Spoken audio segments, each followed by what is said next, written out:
Title: Judge Roberts fines Karoline Leavitt, she hits back with secret proof.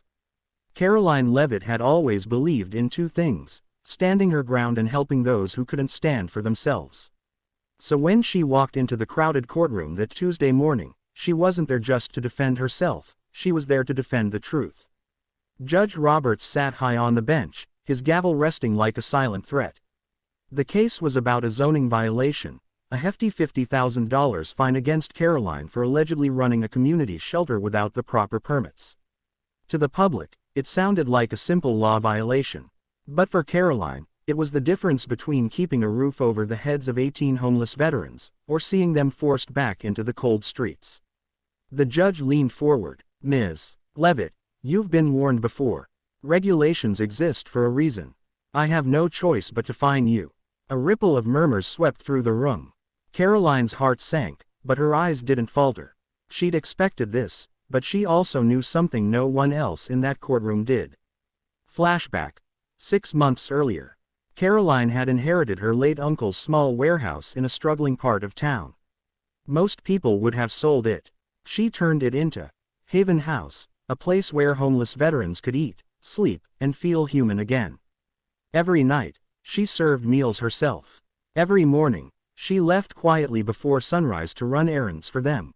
Winter coats for the men, walking sticks for the older vets, and once, even an old guitar for James, who had lost both legs in Afghanistan but still played to calm the others. Her kindness had drawn the attention of the community, and the suspicion of certain local developers who wanted the land. Back in the present, Karoline took a deep breath. "Your Honor," she said, "I have something the court needs to see before any fine is decided." Judge Roberts narrowed his eyes. "Proceed." Karoline pulled out a worn leather folder and handed it to the bailiff. Inside were letters, not from lawyers, but from the veterans themselves.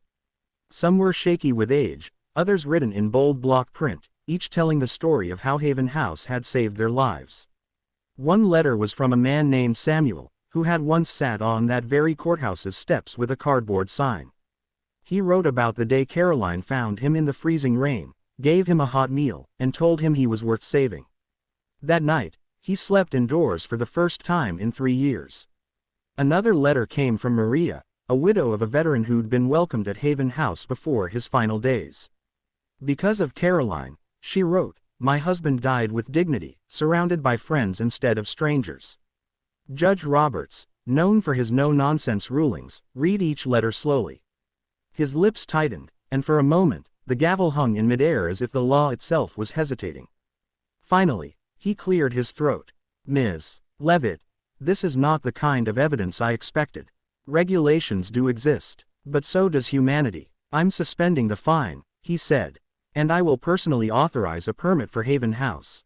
But more than that," he paused, looking directly at Karoline. "I'll be volunteering there myself." Gasps and applause broke out.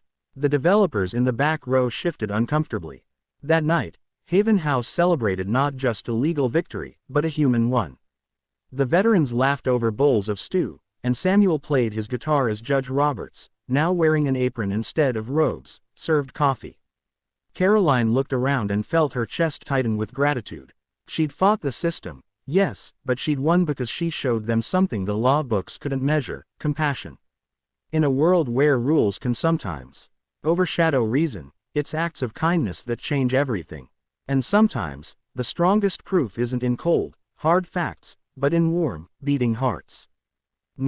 If you want, I can also make a shorter, more gripping YouTube-style intro and ending so this works perfectly as a narration for maximum audience retention. That would make this story go viral in USA, UK, and Canada. Would you like me to do that next? Imagine walking into court knowing you might lose everything, not for yourself, but for the 18 homeless veterans who depend on you to survive. That's exactly where Karoline Leavitt found herself. The judge was ready to slam her with a $50,000 fine, until she pulled out one piece of secret proof that changed everything. What happened next left the entire courtroom in tears. The celebration at Haven House went long into the night. The veterans had a way of turning even the smallest victories into full-on festivals. Someone found an old string of Christmas lights and hung them across the dining hall. Samuel strummed upbeat tunes on his guitar, and Judge Roberts, well, he didn't leave early. He stayed. He talked to the men about their service, listened to their jokes, and even helped one of them fix a broken chair. For a man known for being rigid and by the book, it was as if something inside him had shifted. Over the next few weeks, the judge's promise wasn't just talk. Every Friday evening, he showed up at Haven House in jeans and sneakers, ready to serve food or wash dishes. Word spread across town. Donations began pouring in, blankets, food supplies, even job offers for some of the younger vets. Local businesses started to pitch in. One cafe offered free morning coffee to Haven House residents. A mechanic volunteered free repairs for their old transport van. What had started as a legal fight had grown into something far bigger, a movement of compassion. One rainy afternoon, Karoline found Judge Roberts sitting quietly in the corner, sipping coffee with Samuel. She overheard Samuel say, "You know, Judge, before Haven House, I was ready to give up. Now, I'm learning to live again." The judge's reply was simple but carried weight. "I came here to help others, but it's me who's been helped." The final proof that kindness had won came months later. The city council, inspired by the public outpouring, passed a new, compassion clause, in zoning laws, allowing emergency shelters to operate without expensive permits if they served at-risk groups like veterans. Haven House wasn't just legal now, it was protected. Karoline never set out to be a hero. She just wanted to make sure no veteran felt forgotten. But by standing her ground, she didn't just save Haven House, she reminded an entire community that sometimes, the law needs a human touch. So if you take anything from her story, let it be this: one act of kindness might not change the whole world, but it can change someone's whole world. And when enough people do it, the world will follow.